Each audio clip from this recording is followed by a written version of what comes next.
pra quem não me conhece, eu fiz CLT em 2023, fiz CLJ em 2024. E agora eu tô no segundo ano de seminário, né? Tô no seminário teológico. E bom, eu vim trazer uma palavra aqui pra vocês. Eu confesso que eu tava muito em dúvida do que trazer, né? Tipo, eu tinha várias ideias de temas, coisas que eu já tinha feito antes, enfim. Só que essas últimas semanas eu tenho feito a minha devocional num livro chamado Manso e Humilde, não sei quem conhece. E nele apareceu um versículo que ficou na minha cabeça por muito tempo. Aí eu falei, eu acho que Deus quer falar sobre isso. E aí eu escolhi esse versículo. E esse louvor, né, o último que foi tocado aqui, eu pedi para as meninas tocarem, ele se chama Jesus, o Bom Amigo. A minha versão que eu conheço é da harpa cristã, mas as meninas cantaram do cantor cristão, também é muito boa, é parecida. E ela fala exatamente sobre o que a gente vai conversar hoje, sobre achei um bom amigo em Jesus, né? E bom, gente, eu queria fazer uma oração antes de começar, então vamos fechar os olhos, deixar a cabeça. Senhor Pai, Senhor Deus, obrigada, Pai, por esse dia, obrigada por essa oportunidade de estar aqui, podendo compartilhar a Tua palavra com essas meninas, Deus, que nesse momento seja o Senhor falando e não as minhas palavras, Pai. É isso que nós pedimos e agradecemos. Amém. Amém, gente. Vamos abrir lá em Hebreus, capítulo 4, versículo 15. Eu vou dar um tempinho para vocês abrirem.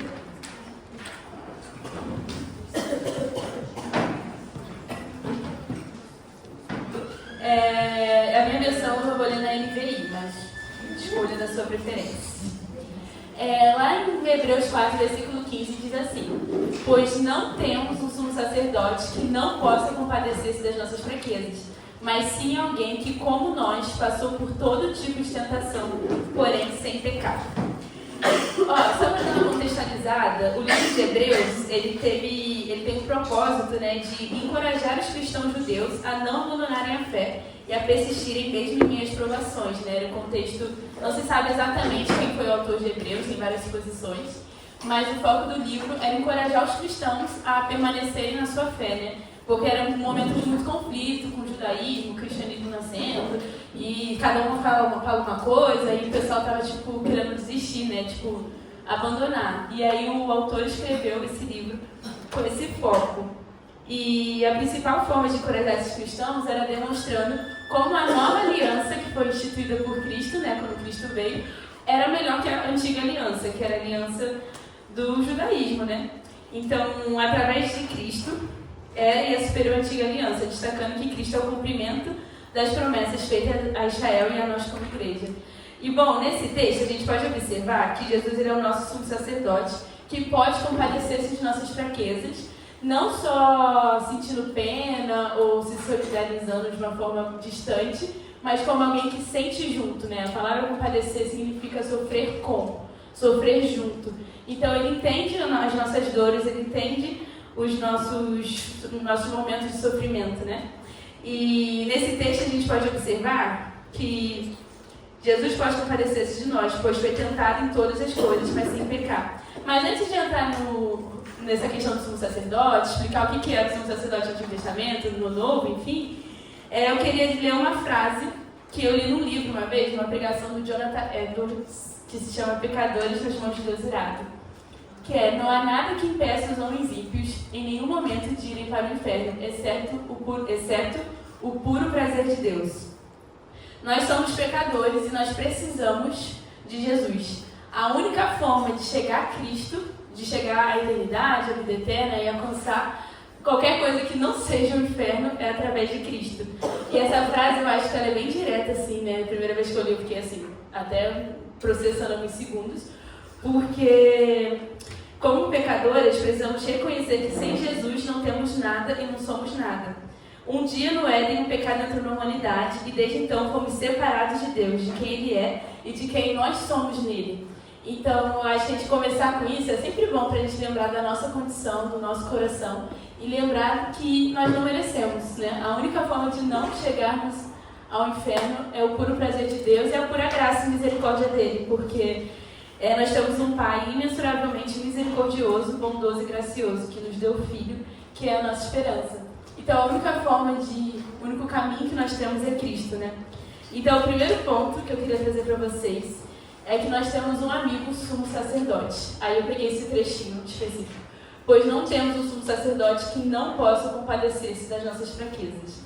O sumo sacerdote, gente, no Antigo Testamento, o que era o sumo sacerdote? Eu tenho uma imagem que eu criei com o chat GPT, ficou muito boa, eu gostei. O que era? Não está muito realista, não, porque o templo coisa era bem maior, né? O tabernáculo, mas o sumo sacerdote, ele era o líder espiritual de Israel e ele era escolhido por Deus, né? Tipo, lá em Moisés, no Monte Sinai, o povo falou que não queria falar com Deus porque eles tinham medo. E aí falou, Moisés, fala por nós. Aí foi lá Moisés. E aí, com o tempo, né, no progresso, foi se criando cargos, né, vamos dizer assim, para organizar tudo. E o sumo sacerdote, ele tinha vários critérios para ser sumo sacerdote. Você tinha que ser da linhagem de Levi, se eu não me engano, rapidinho. Isso, tinha que ser da linhagem de Levi, tinha que ser da tribo de Levi, tinha que ser da linhagem de Arão. E tinha vários critérios assim para você poder ser sumo sacerdote. E você era escolhido por Deus, era até morrer, né? Você morria e aparecia o sumo sacerdote. E o sumo sacerdote, ele era o único que podia entrar no Santo dos Santos. O que era o Santo dos Santos? Tinha um tabernáculo lá, que era onde eles faziam os sacrifícios, as ofertas. E era tipo mais profundinho lá no finalzinho, que era onde estava a presença de Deus. Por quê? Porque no Santo dos Santos era onde ficava a Arca da Aliança, que era o que simbolizava a presença de Deus, né, naquele período. E aí só o sumo sacerdote podia entrar. E o sumo sacerdote, ele representava o povo diante de Deus. Então, como o povo não tinha esse contato direto, o sumo sacerdote que fazia isso. Era ele que levava as orações, que falava com Deus e trazia a mensagem de Deus para o povo. Então, não era como é hoje, né, essa liberdade que a gente tem diante de Deus. E o sumo sacerdote, ele sempre tinha que levar uma vez por ano o sacrifício da propiciação, que era o sacrifício de levar os pecados do povo. Aí ofertava lá o cordeiro perfeito, né, que não era perfeito, oferecia o cordeiro e aí conseguiu o perdão. Só que antes dele fazer esse sacrifício pelo povo, ele tinha que fazer antes um sacrifício por si mesmo e pela sua família, porque mesmo sendo sumo sacerdote, mesmo fazendo os rituais, as purificações, ele ainda era pecador, ele não era suficiente para isso. E o Antigo Testamento, ele não é uma parte solta da Bíblia, como eu achava quando eu cheguei aqui. Eu achava que, tava lá, era legal, era história pra te entender, mas eu não via como algo realmente que conectava. Mas uma coisa legal quando a gente estuda teologia é que a gente aprende que tudo faz sentido, tudo está conectado. E o sumo sacerdote do Antigo Testamento, ele não estava ali só por estar, né? Ele sempre foi uma imagem, uma ilustração que apontava para Cristo, que era o sumo sacerdote perfeito que viria, né? Então, o Antigo Testamento está cheio de ilustrações e referências que apontam para Cristo e para aquilo que ele faria. E nesse caso não é diferente. O sumo sacerdote apontava para o sumo sacerdote perfeito que viria e que ofereceria o sacrifício perfeito por nós, ao mesmo tempo que seria o sacrifício perfeito. Além de entregar o sacrifício perfeito que Cristo fez, ele foi esse sacrifício, né? Então, por isso que a gente diz que Jesus é o sumo sacerdote perfeito, porque nele não havia pecado. Então, quando ele se sacrificou por nós, não foi necessário mais nada, né? Não foi necessário outros meios, outros sacrifícios, porque ele foi o sumo sacerdote perfeito. E ele cumpriu a lei ao se mostrar o único que poderia se fazer sacrifício por nós, sendo perfeito, sem pecado ou mácula. E agora, ele é o nosso representante diante do Pai, né? Se antes a gente precisava de um homem da tribo de Levi, descendente de Arão, escolhido por Deus, tinha todo o processo, agora a gente não precisa mais disso. O véu se rasgou, né? Para quem não sabe, esse Santo dos Santos tinha um véu enorme que separava o Santo dos Santos do resto do tabernáculo, que era de cima a baixo, e era um tecido super grosso. E quando Jesus morreu na cruz, né, quando ele morreu, lá em Mateus 27:51 diz que o véu se rasgou de ponta a ponta. Então não há mais essa separação, não há mais a gente não precisa mais dessa ponte, né, até Deus, porque Jesus é essa ponte agora. E ele é o nosso intercessor, ele é o nosso sumo sacerdote. E aí eu queria trazer aqui para vocês como que a gente tem aproveitado essa graça do livre acesso, né? Porque antes era muito mais burocrático, era muito mais trabalhoso ter esse acesso a Deus. Hoje não. Hoje a gente pode fechar os olhos e orar, a gente pode entrar no nosso quarto, abrir a Bíblia, fazer a nossa devocional, e a gente tem livre acesso à presença de Deus. Então, como que a gente tem aproveitado isso, sabe? Como que a gente tem lidado com isso? Então, hoje nós temos acesso à presença de Deus. E aos convertidos, né, nós que somos cristãos, além de ter acesso a essa presença, a gente tem o próprio Deus habitando em nós, que é o Espírito Santo.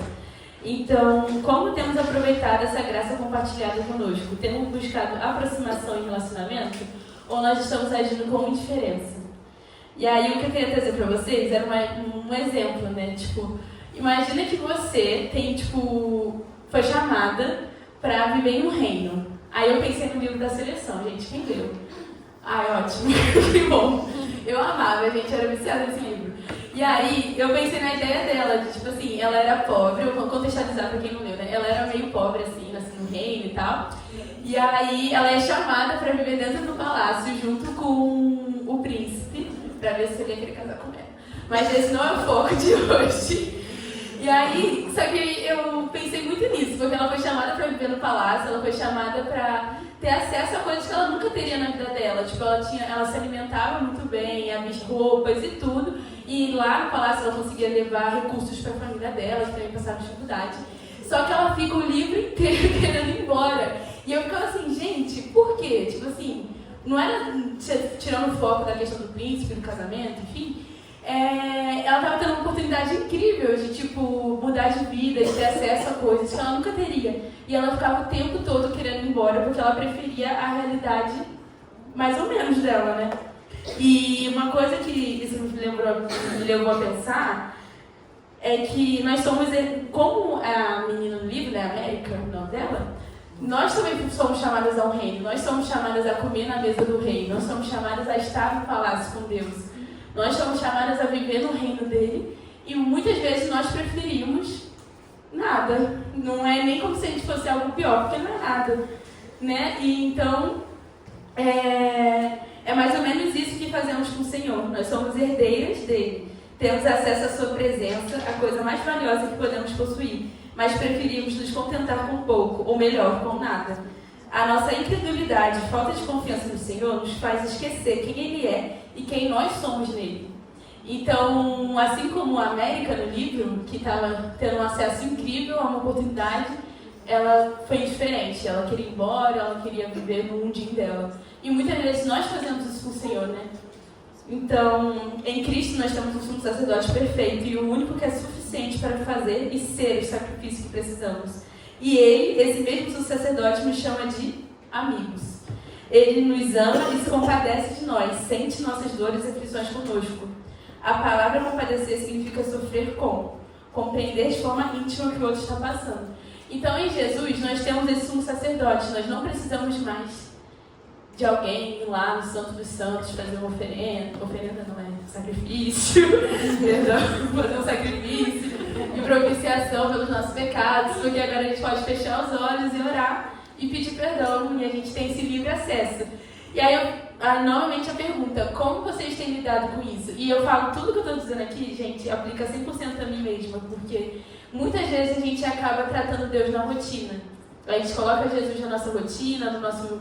é sempre, tipo, a gente, no CLD já é assim, agora no seminário acho que ainda mais, porque como é 100% teológico, né, só aulas sobre Deus todos os dias, sobre Deus, sobre Jesus, sobre o Antigo, Novo Testamento, como conecta, e a gente vai aprendendo sobre isso o dia inteiro, e é muito legal, mas tem uma hora que você fica assim, tá, mas esse Deus que eu estou aprendendo não é só uma matéria, não é uma ciência, é Deus, é alguém que se entregou por mim, que morreu por mim, e eu preciso reagir a isso, eu preciso viver nisso, né? E aí a gente vai para o nosso segundo ponto, que é um amigo que compartilha de nossas dores. Aí eu peguei o trechinho do meio, que é: mas assim, alguém que como nós passou por todo tipo de tentação. Jesus, como nós, passou por todo tipo de tentação, mas não pecou. Quando dissemos que Jesus compadece de nós, estamos dizendo que Ele não é só um ombro amigo, mas Ele compartilha de nossas dores. Quando Ele esteve na Terra, Ele passou por todo tipo de provação. E Ele foi tentado. Tem lá Satanás no deserto, né, que tenta Jesus e usa a própria palavra para isso. E sempre tentando, de alguma forma, fazer Jesus errar, que era impossível, né, mas...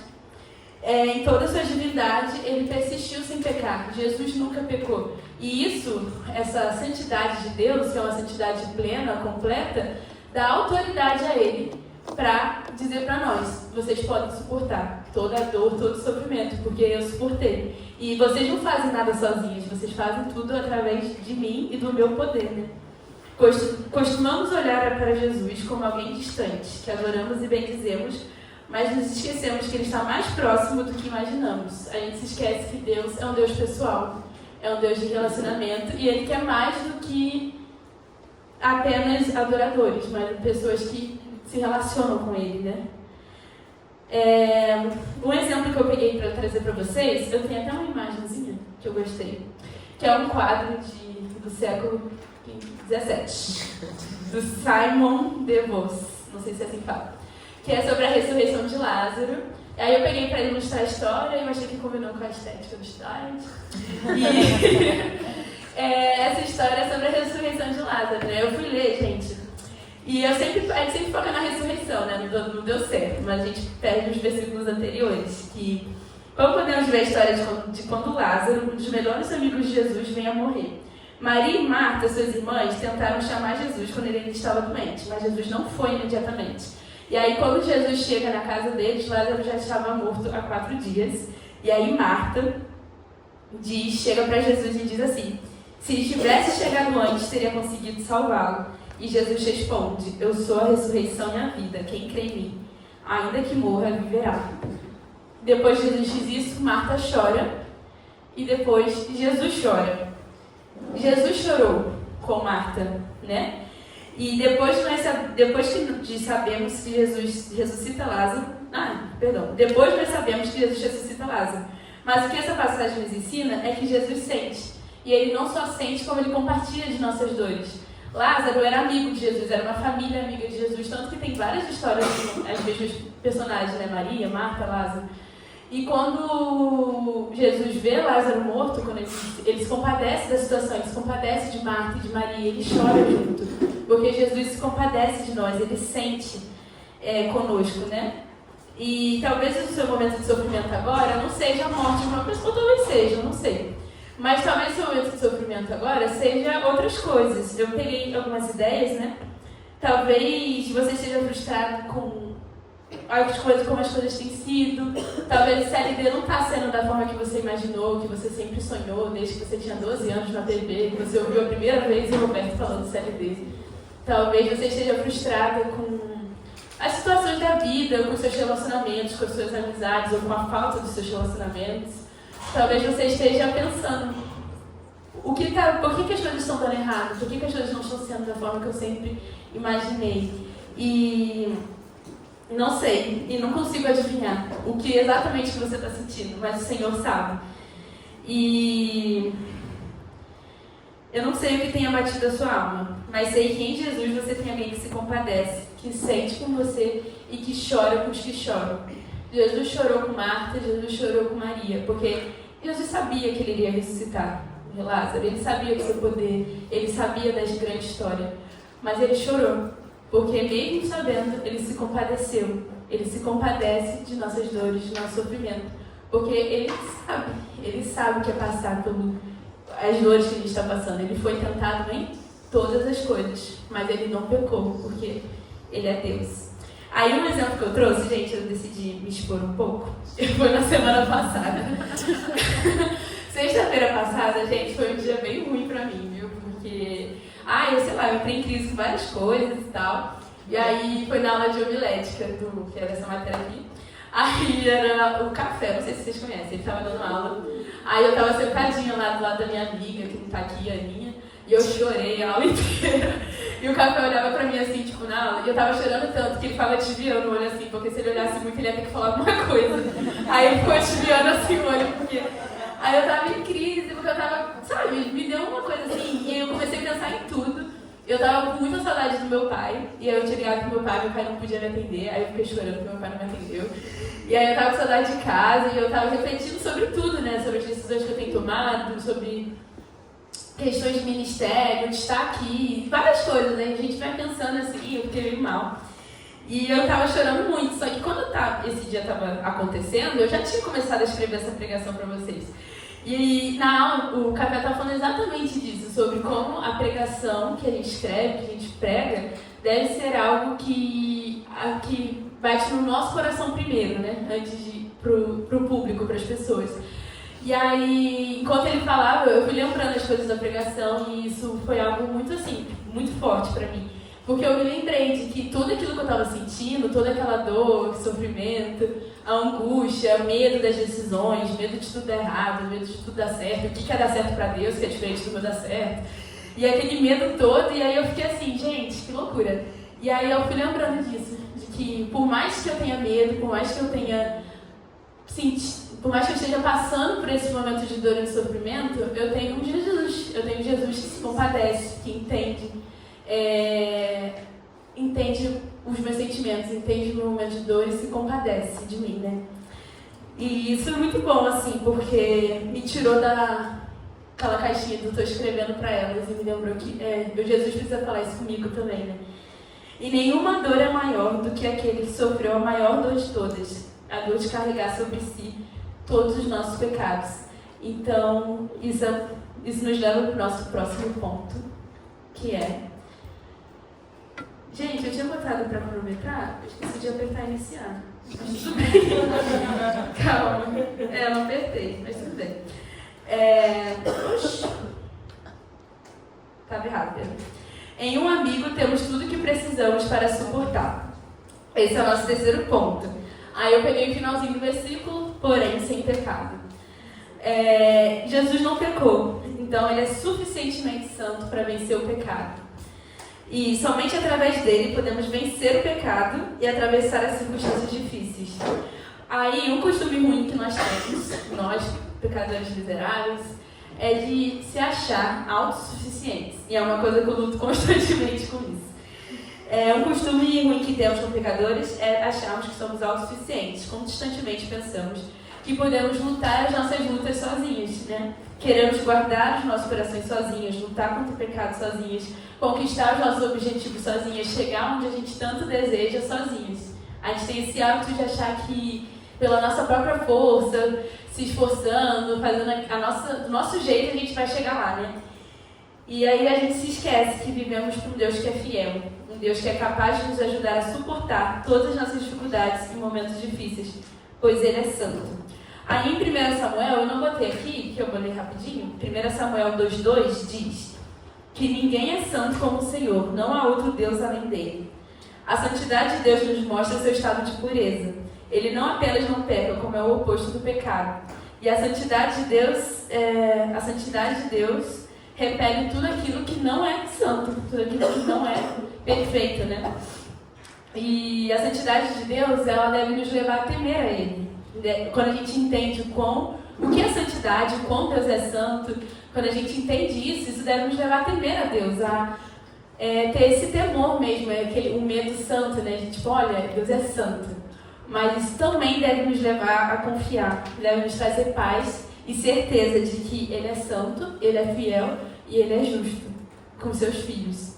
Então, quando a gente entende isso, é mais fácil, às vezes, lidar com momentos de dor, de sofrimento, porque a gente sabe que a gente não está lidando com Deus mutável, a gente não está lidando com Deus que oscila de humor, que troca de decisões de acordo com a vontade, aleatoriamente. Não, Deus é justo, Ele é santo, Ele é perfeito, Ele é fiel. Então, você pode descansar sabendo que Ele é constante, diferente de nós, que somos extremamente inconstantes. Uma hora a gente quer uma coisa, uma hora a gente quer outra. E a santidade de Deus nos revela o seu coração, o coração de Deus, diante das tentações, que é um coração centrado no Senhor, centrado em Cristo. E esse momento de dor e sofrimento revela o nosso coração diante de Deus, que é um coração incrédulo, é um coração que não confia, que não descansa, um coração que se desespera com as circunstâncias. Por quê? Porque a gente não confia em Deus. Essa é a verdade, que é difícil de ouvir. Então, em 2 Coríntios 12:9, também não precisa vir, eu vou ler rapidinho, diz assim: mas ele me disse, minha graça é suficiente para você, pois o meu poder se aperfeiçoa na fraqueza. Portanto, eu me gloriarei ainda mais alegremente em minhas fraquezas, para que o poder de Cristo repouse sobre mim. A graça e o amor de Jesus deve ser suficiente. Em todos aqueles momentos que a gente está desesperado, que a gente está ansioso, a graça de Deus deve ser suficiente. E eu sei que falar isso parece fácil. É fácil citar versículos e falar, confia no Senhor, Ele é contigo. Mas não sou eu que estou dizendo, não são minhas palavras. Se fossem as minhas palavras, realmente isso é um problema. Porque eu sou pecadora, eu sou mutável, eu sou inconstante. Mas é o Senhor que está dizendo isso pra gente, né? E quando a gente crê na palavra, a gente crê que a Bíblia, ela é revelação de Deus para nós, ela é inerrante. Quando a gente crê na revelação das Escrituras, a gente tem que confiar naquilo que ela está dizendo. E é o próprio Deus que está dizendo isso pra gente, né? Essa situação desse texto é de Paulo, porque Paulo tinha os espinhos na carne. E ele já tinha orado 3 vezes para o Senhor tirar o espinho na carne, o Senhor não tirou. E essa foi a resposta do Senhor. Minha graça é suficiente para você. Então, talvez Deus não tire o espinho da sua carne. Talvez você ore 3, 4, 5, 6, 7 vezes. Talvez Deus não tire o espinho da sua carne, mas a resposta de Deus para nós é essa. Eu sou suficiente a você. A minha graça é suficiente. Então, Deus não tirou o espinho da carne de Paulo, mas deu o que era necessário para suportar a sua graça. Deus não dá aquilo que necessariamente a gente quer, porque nem sempre a gente quer melhor pra gente. E com o tempo vocês vão ver que isso é verdade, porque tem várias coisas que a gente quer e depois a gente vê e fala, nossa, que bomba, ainda bem que Deus não me escutou. Então vocês vão ver ao longo da vida que isso é uma realidade, e tipo, Ele é suficiente, a graça dele nos basta, né? Um exemplo que eu lembrei agora, que eu vou dar, sabe aquele TikTok da menina que ela fala, eu pedi um bolo pra Deus?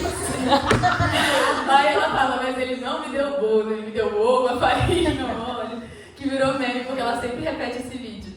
Mas assim, é uma reflexão meio besta, mas se encaixa.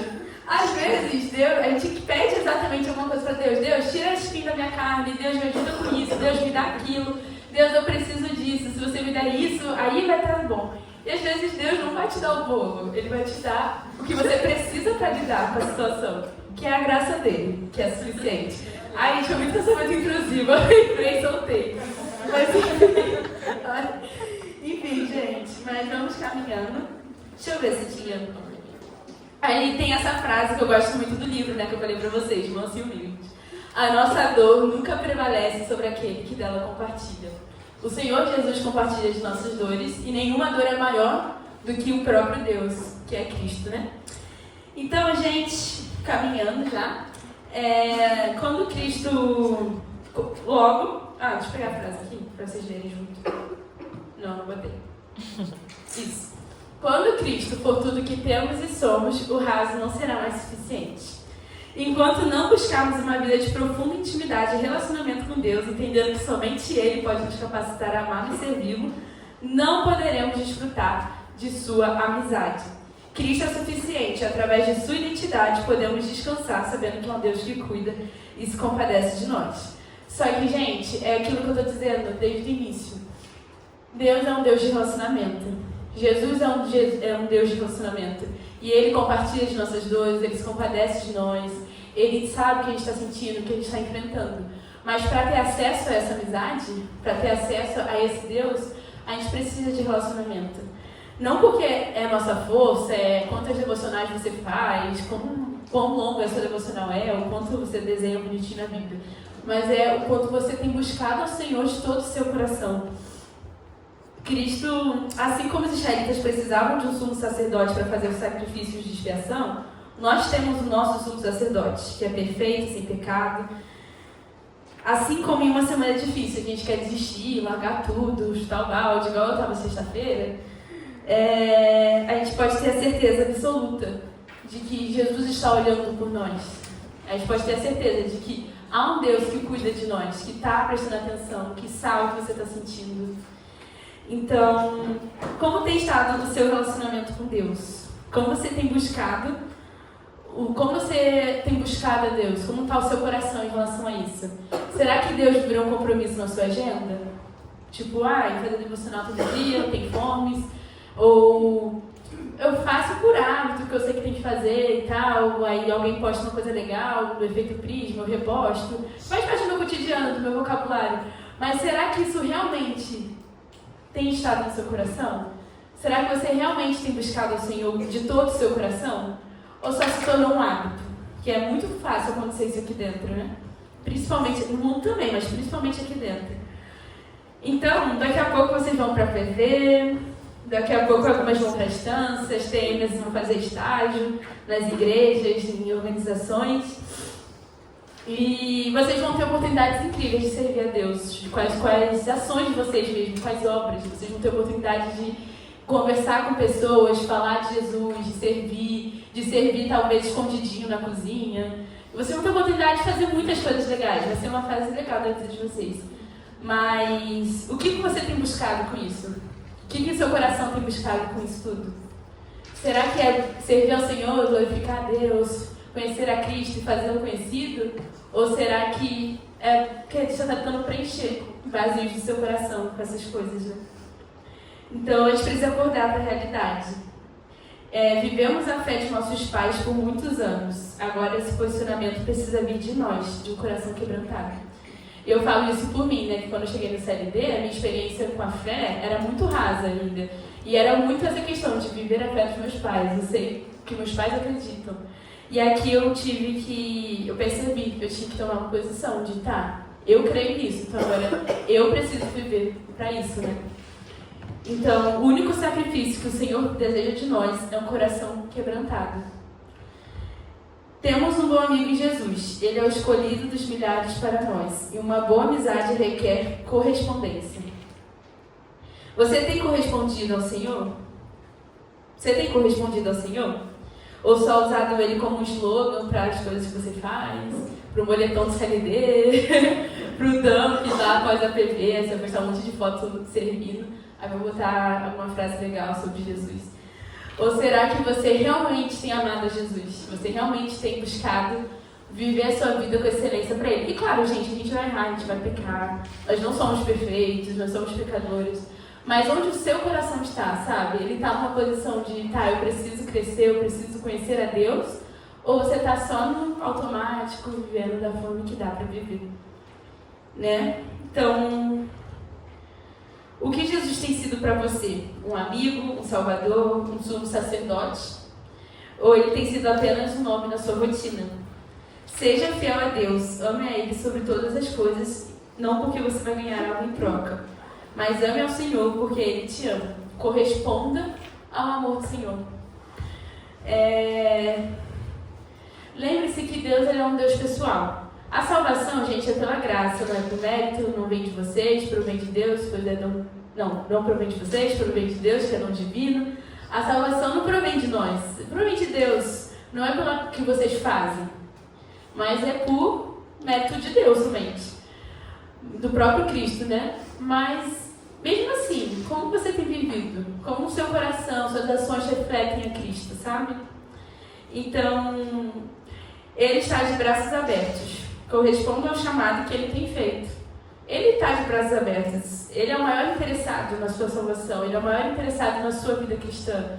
Ele é o maior interessado naquilo que você pode fazer. E não porque Ele precisa de você na obra dele, ou porque eu preciso da Bia lá no PV fazendo tal coisa, senão. Não, Ele não precisa de nós. Se Ele pudesse, Ele enviava um anjo que vinha, convertia todo mundo. Mas Ele nos escolheu. Ele nos chamou. Então, Ele é o maior interessado no seu coração.